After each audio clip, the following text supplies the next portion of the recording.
When my family first emigrated to America, at one point, 8 people lived in a 2 bedroom apartment. And because my grandpa worked at the fields of Sacramento, California, and was paid only at the end of the month, money was scarce and they had no furniture. My mom told me that a nice old lady that was the neighbor befriended my grandma, and she gifted my grandma and family heaps of unused or lightly used furniture and mattresses. My grandma was so grateful to this lady that she offered her to clean her house as a thank you for her nice gesture. The lady said no at first, but once she was getting ready to go on an assisted living place, she asked my grandma to clean out her house, and with the help of my mom and 2 daughter-in-laws, they did just that. My mom told me that she saw many photos of a young man, and then they stumbled on an urn.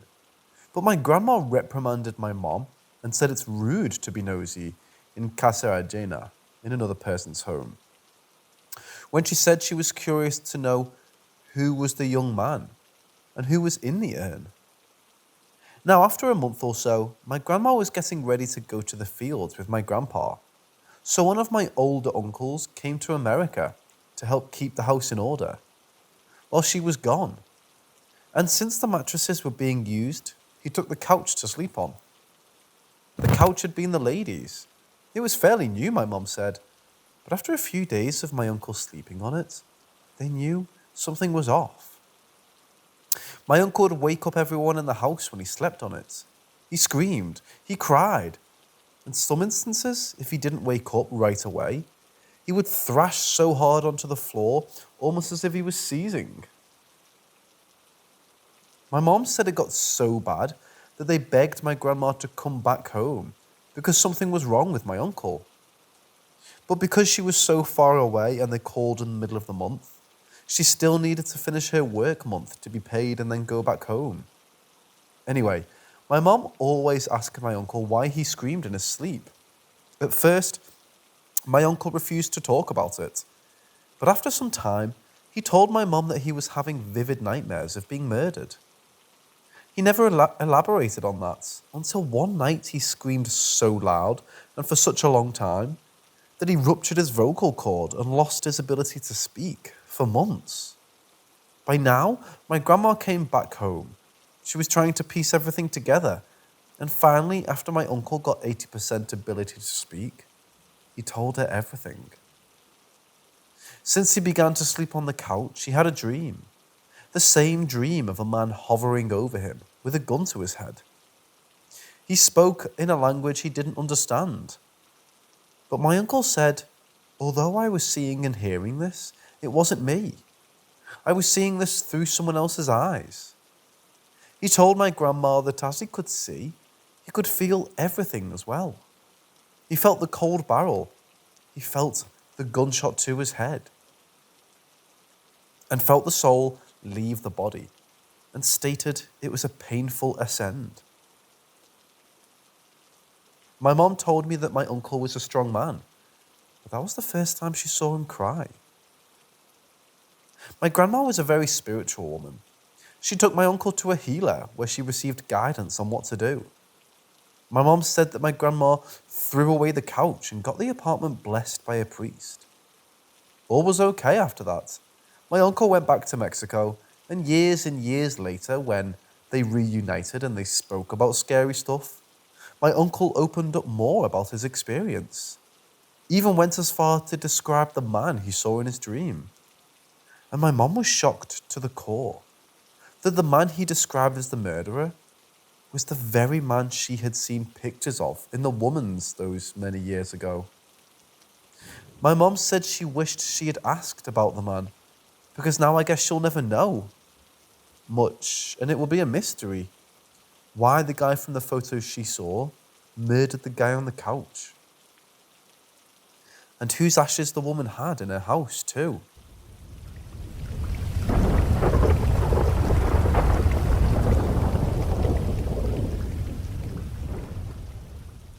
So my cousins, Quelite, male 14, Guero, male 16, Bonnie, male 15, Chui, male 14, and myself, female 14, When we found the board inside a box in my late great-uncle's house, it was also my cousin Guero's idea to play it.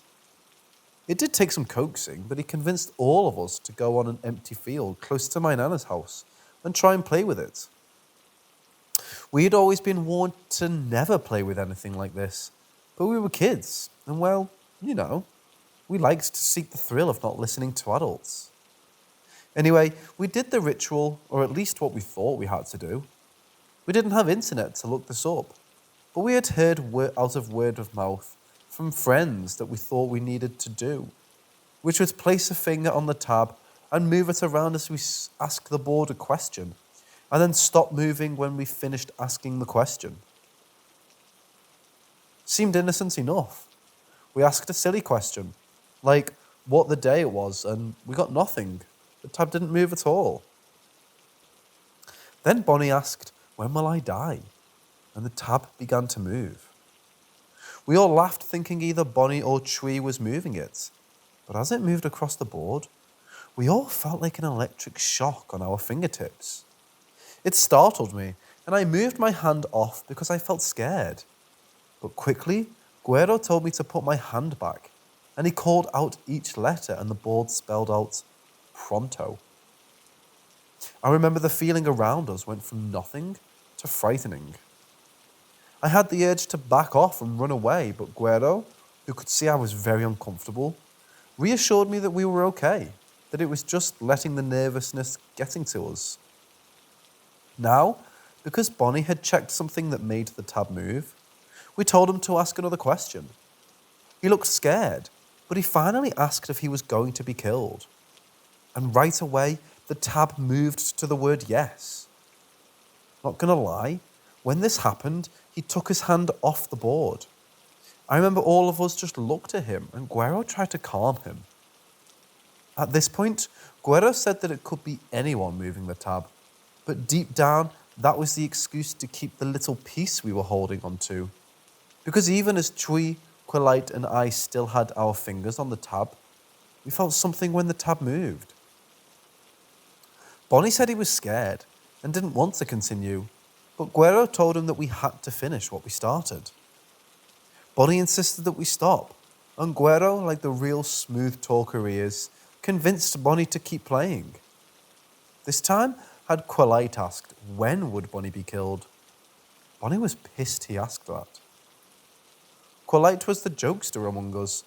I think he was trying to lighten the mood, but Bonnie was on the edge at the revelation. Anyway, the board answered 10, it pointed out. Chui then spoke up. He said, "Guys, I feel something holding me in place. I've been trying to lift my finger off since it moved this last time," he said. And that's when we all tried to get off the tab and couldn't. That's when Bonnie and Quillite panicked. They started to scream, and Guero tried to keep us all calm. We were held in place by something that was horrifying.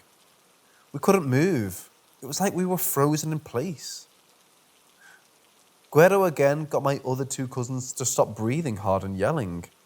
Chui and I were crying. Guero said, "We just need to finish the game, guys. We need to stay level-headed."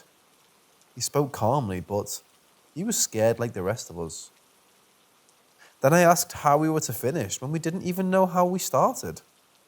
Guero said we would just ask it if it was okay to leave.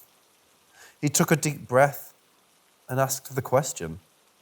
It answered, no. Bonnie was a little more calm, but he said maybe we need to ask one more thing before asking if it could release us. Guero asked and who was with us. It spelled out the Satanas, Satan. When I tell you the fear I felt is something I never, ever want to feel again.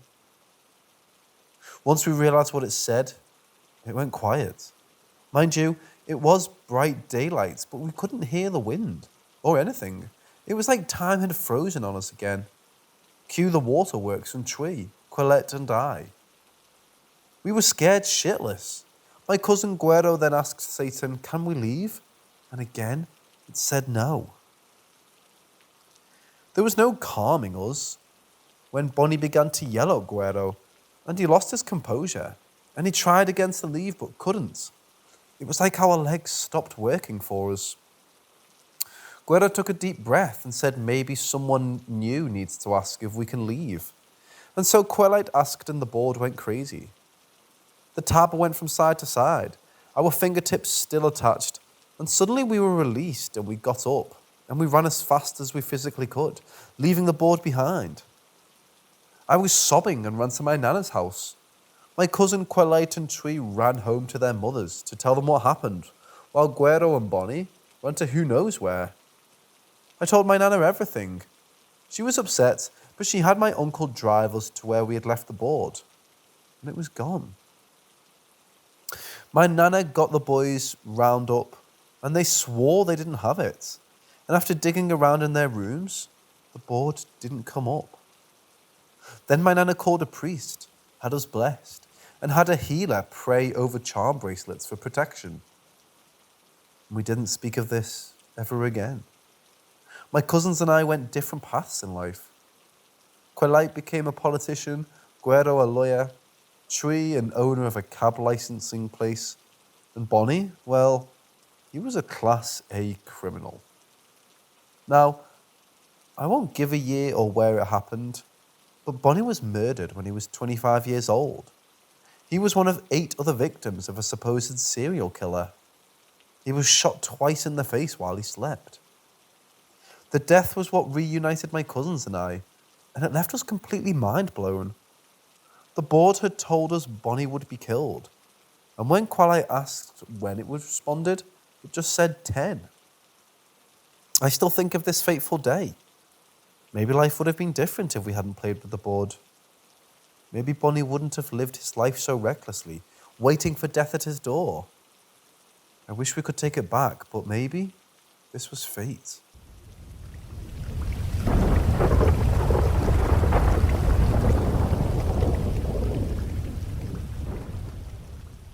That time, I was in the city as I'm a university student in my freshman year. And we're from a small town in a province about 2 to 3 hours away from the city, depends on the traffic. I stay in the dormitory on weekdays and go home at a weekend. When it happened, I was in the city. It was a Saturday morning and I woke up that day totally not feeling well. I couldn't even attend my one and only class on a Saturday. Then, before lunchtime, I still decided to go to school to meet up with some of my classmates. On my way there, I keep receiving text messages from my friends in the province, childhood and high school friends, asking me, "Are you okay? Hey, have you heard the news?" and so on.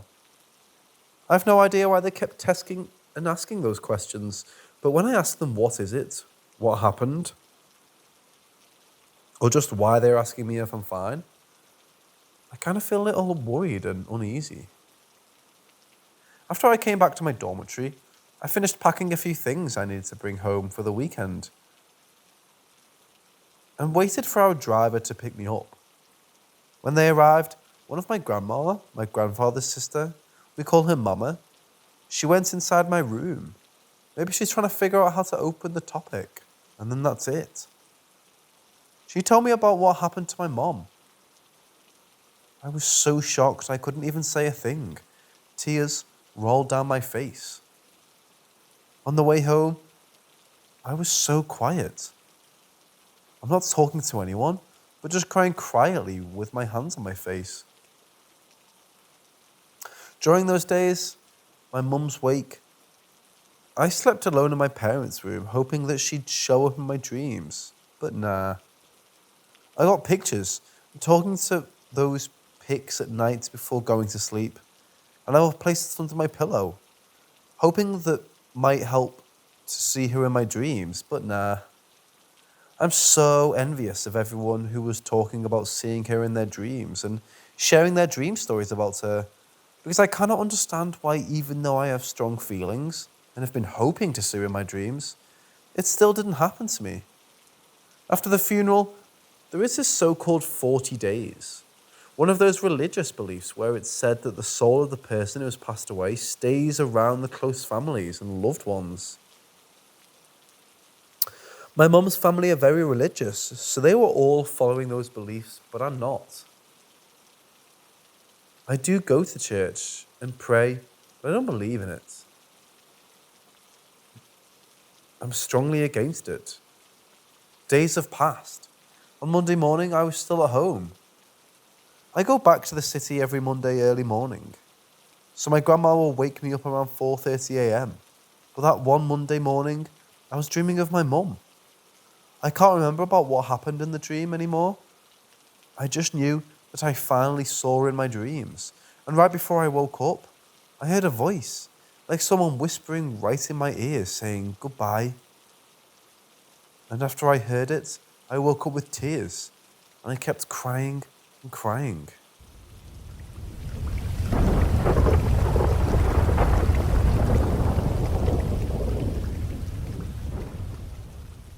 I've lived in this house pretty much my entire life with my parents, nan, and brother. It's really old. This whole street was built like a couple hundred years ago, and it's really weird.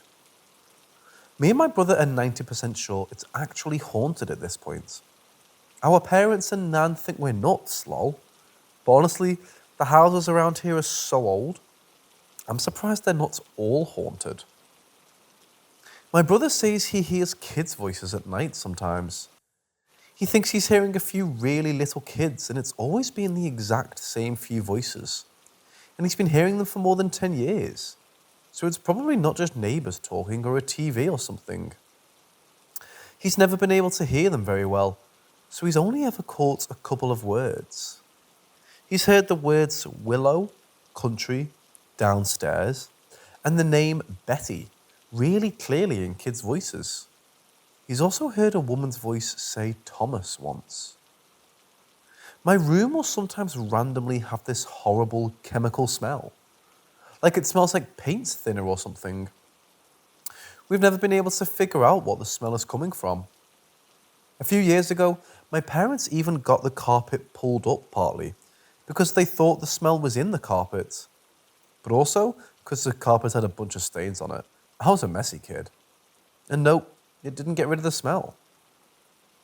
We also smell smoke sometimes, when there's really no reason to be smelling smoke. No one's cooking anything, there's no candles, nothing that explains the smell. The smoke alarms even go off sometimes. They've all been replaced and they still do.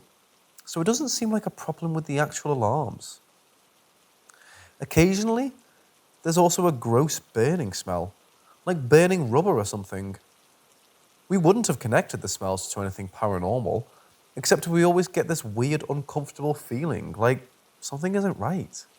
And it's the same feeling my brother gets when he hears the voices. Last night, I was smelling the burning smell and the smoke, and my smoke alarm went off.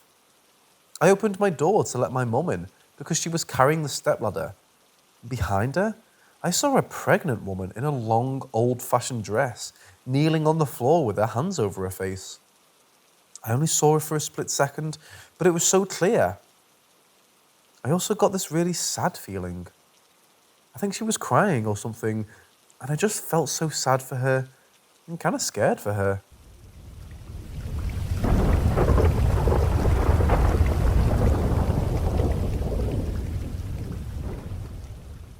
I've had many occasions of dreams coming true.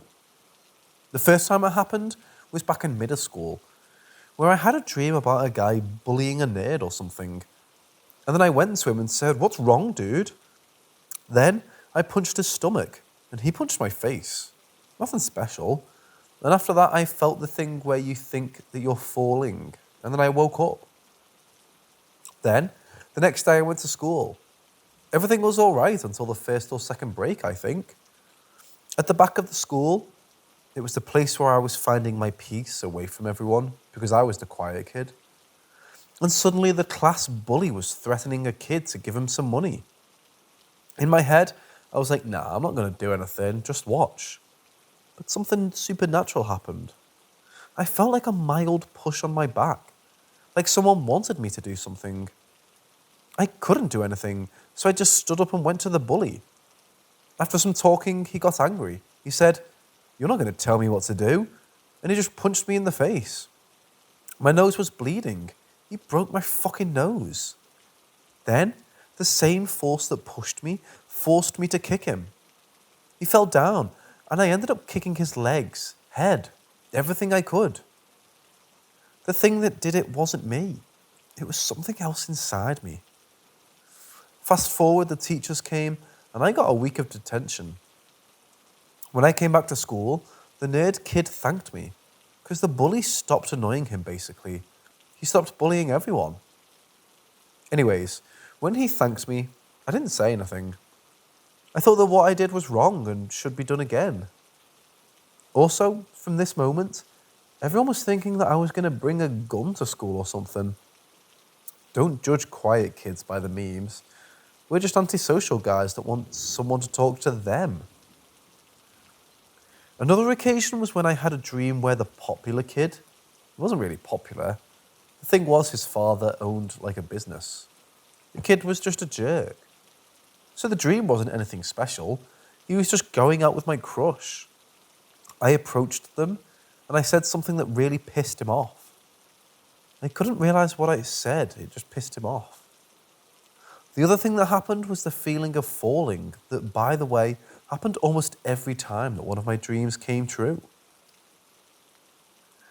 So I went to school the next day, and it was at PE. We were playing football. The people that were choosing teams were this jerk and another guy. He had chosen like 4 or 5 dudes, and he asked, who should I pick next? The other guys told him, pick him. They were mentioning me. He said, nah, he's useless. I'm 100% sure that he did it on purpose. Also, I was actually a really good defender. Anyways, the other team picked me. At the game, I was really pissed after he said that, and a voice inside me said, cut him off. And the next thing I did was like the tackle of the century. I got the ball, and he had fallen down on his own just to take a penalty.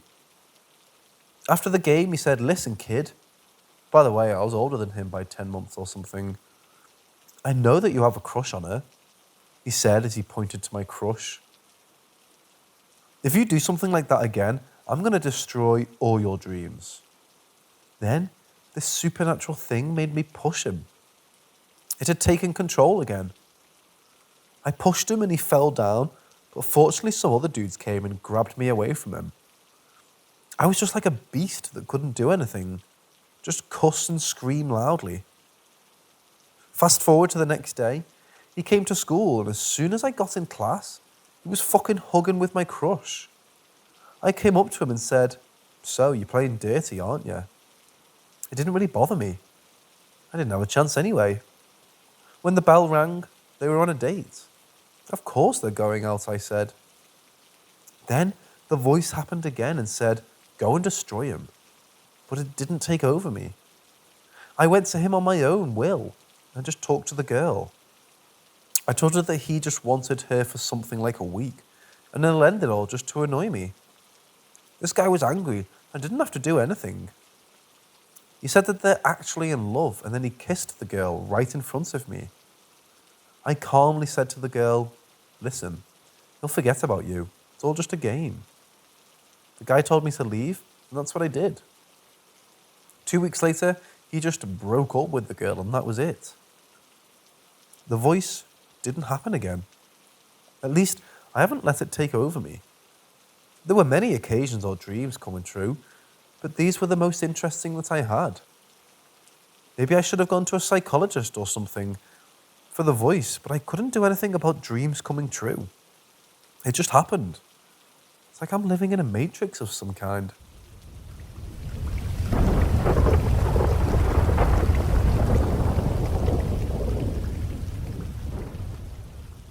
It all started when I was around 3 years old. I started having this weird dream every night where a tall shadow figure with red eyes would pull me to a dark place in my old house and kill me. I repeatedly had this dream for 3 years until I was old enough to understand what it was and became lucid. I killed that thing and never had the dream again. From ages 14 to 17, I started seeing those shadow figures, but in real life. They were shorter and didn't have eyes. At first, I felt like I was crazy or it was caused by the school stress. Until I searched on the internet and I found a website with the exact description of the figures I saw. I started doing more research, but saw none talking about dreams or shadow men being around them for years. I got used to them. They'd escape extremely fast as soon as I noticed them. They never said anything or tried to hurt me in real life. Until one day, I was on the bed of my bedroom. I was around 16 years old when this happened, chilling on my phone until I saw another shadow figure, but it was different. What I'm going to say now happened in like 3 or 4 seconds. At first, I did nothing, as always, but when I realized it wasn't disappearing, I looked at it. I felt terrorized. I wasn't actually afraid myself. It's like if that being was feeding from my fear and was causing it. I can also describe the shadow. It was around 2.5 meters tall, much bigger than the other shadow figures I saw, and again, it had red eyes. It looked very muscular, and the edges of the shadow figure were making some sort of electric waves. I started calling my parents, screaming, but as soon as they could have had the eyes on that big shadow figure, it disappeared. It didn't run or anything, just disappeared, but my parents saw my terrified face. I was trembling. Now, I'm almost 20 years old and haven't seen those figures for at least 2 years.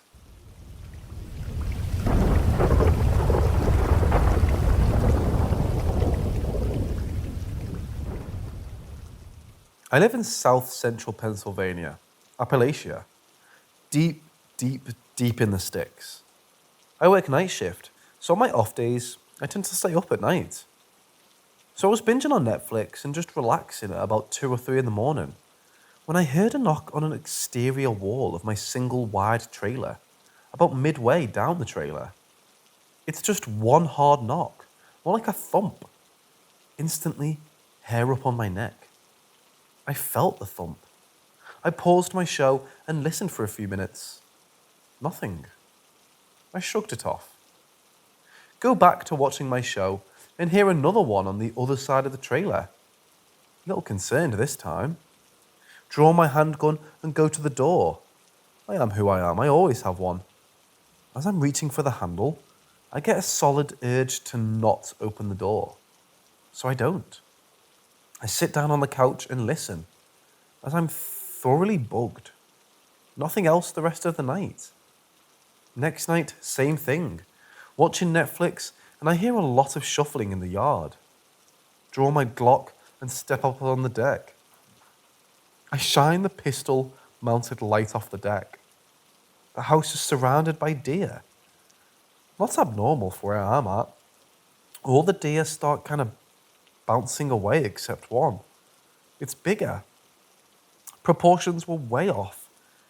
It's just kind of outside of where my light reaches. I've got alarm bells going off in my head. I point my Glock at it and it just starts walking away at an angle. Walking all jerky, not bouncing. While it's walking, it's still staring at me with both eyes. Kind of a crazy angle to have its head turned, considering the way it's walking. I watch it walk in the woods and go back inside. Next night, I'm at work. I come home and my girlfriend says, "Can you get a handgun out of the safe, load it, and put it in the bedroom closet?" I say, "Sure, why?" Apparently, she was up breastfeeding my newborn. She said she heard one loud knock on the door, and it gave her the creeps. Kid freaked out too. Didn't sleep the rest of the night. I didn't tell her about the knocks at night that I'd experienced. I'm pretty sure the deer thing was a not deer. I've seen one before on a country road, I think. That was years ago. Around 11 at night, I was driving and I saw something at human height on the road, with photoluminescent eyes look at me and walk into the woods. Gave me the creeps. I'm more wondering about the knocking on my trailer's walls. What am I dealing with? Any help appreciated.